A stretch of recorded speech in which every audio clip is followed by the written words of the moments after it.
این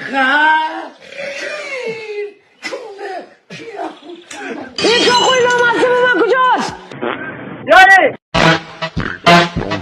باشو بابا بگو کجای الان خودمو میرسونم. های چه خبرته؟ دوباره 4 تا پی خوردی فاز یاکوزا برداشتی؟ کجا میخوای بری الان؟ توشه برو باشه تو چه بابا نامردا محمد بدبخت توی محل غریب گیر بردن زدن آشو لاشش کردن. عنوان به کی را کنم الان میخوام برم بالا سرشون.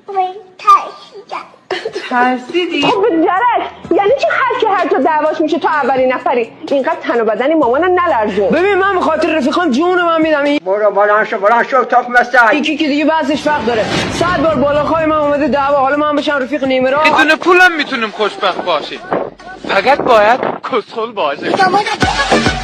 رفیقت منم که خواهرتم، رفیق واقعی خانواده‌تن. بفهم نفهم.